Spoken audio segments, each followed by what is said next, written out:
गरीब साध साध सब नेक हैं, आप अपनी ठोरे।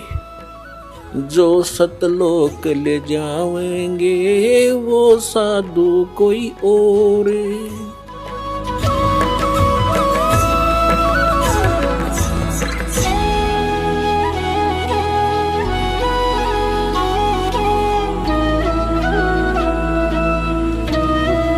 अब ये कितना परिवर्तन हो रहा है दास खुद देख रहा है। कहीं किसी का कोई धन पड़ा है, हमारा भक्त उठावेगा नहीं, और देख लेता है कि यहां किसी और गलत आदमी का हाथ पड़ गया तो वो हानि कर देगा, इसको और नुकसान कराएगा, वो अलग बात है, लेकिन स्वयं प्रयोग नहीं करेगा। एक भक्त बता रहा था कि एक व्यक्ति के कोई जा रहा था, व्यापारी था, उसके 3 लाख रुपए गिर गए, एक थैला था, और मैं पीछे पीछे आ रहा था। मैंने वो थैला उठाया और देखा, किस्मत पैसे है भाई। उसको मैं वहीं लेकर खड़ा हो गया, कम 3-4 घंटे में वहीं खड़ा रहा आसपास। और वो आए फिर गाड़ी में, कभी रोके कभी देखे। मैंने उनके पास जाकर कहा, भाई क्या गुम हो गया? जी पैसे गिर गए मारे। कितने थे भाई? कितने थे? कैसे कैसे नोट थे? कैसे थे? ये थे। अकले आपका 4 घंटे हो गए मैंने आपकी इंतजार करते। और नहीं तो बच्चों, जब भगवान साथ ना होता, देख काख में और केरा कि जाकर देखो पीछा।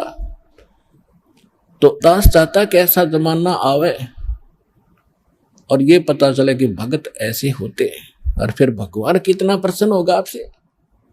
तो इस प्रकार हमने एक साधु भक्त और साधुता में आना पड़ेगा। हमने मन जीती बनना पड़ेगा। कहे कबीर, और सब दुखी एक संत सुखी मन जीती हो। आप मन जीत कर नो मन जीता जाएगा भगवान के ज्ञान से। जैसे अज्ञानता में अनजान बालक विष पड़ा हो, चाहे कितना ही पड़ा हो, पूरा खा जाएगा। और जब उसको पता चल जाएगा विष का एक कण कण भी कहीं गिरा हो और ये पता हो कि ये विष है, उसको छुआ नहीं गा, उसको तो मिट्टी में दबाओगा, नीचे कोई और भी ना खा ले। जैसे किरका जहर का रंग होरी हो, कहो कौन तिस खावे राम रंग होरी हो।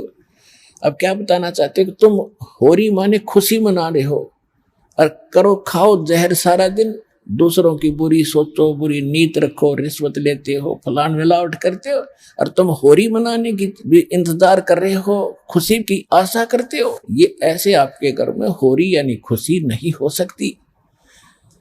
होरी कैसे होगी? जैसे किरका जहर का रंग होरी हो, किरका माने कण, और कहो कौन तिस खाव राम रंग होरी हो, कि जिसने वो पता लगा जहर है फिर कौन खाओगा। और फिर देखियो इस राम रंग परमात्मा की तरफ से आपको कितनी होरी यानी खुशी मिलेंगी। तो हमें ये जहर दिखाई देगा।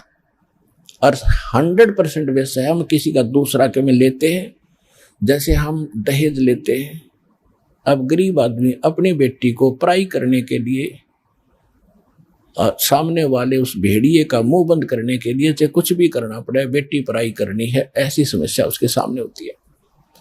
और वो व्यस खा रहा, उसको पता नहीं, और वो दुख पाकर आत्मा मोस के कहीं से कर्जा उठा कर बेटी पराई करता है। अब हमने ये प्रतिज्ञा करनी है कि ना दहेज लेंगे, ना देंगे, चाहे ब्याह हो चाहे ना हो। और क्यों कैसे ना होगा?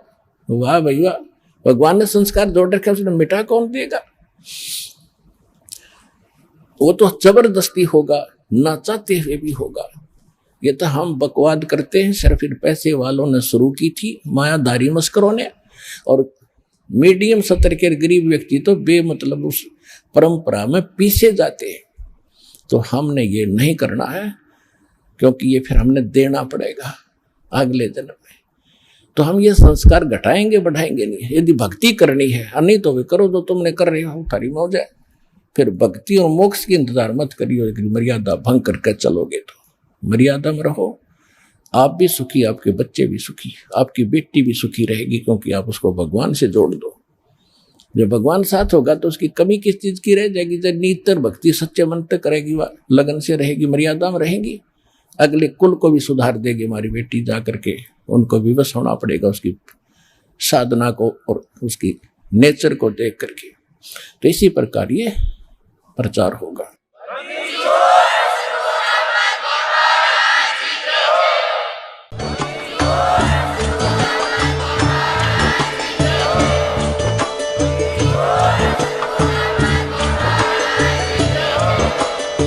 सुन रहे थे जगत गुरु तत्वदर्शी संत रामपाल जी महाराज जी के मंगल प्रवचन। अधिक जानकारी के लिए विजिट कीजिए हमारी वेबसाइट www.jagatgururampalji.org। संत रामपाल जी महाराज जी के शुभ आशीर्वाद से पूरे विश्व भर में 500 से भी ज्यादा नाम दीक्षा केंद्र हैं, जिन पर संत रामपाल जी महाराज जी द्वारा ऑनलाइन निशुल्क नाम दीक्षा दी जा रही है। अपने नजदीकी नाम दीक्षा केंद्र का पता करने के लिए संपर्क करें 8222880541।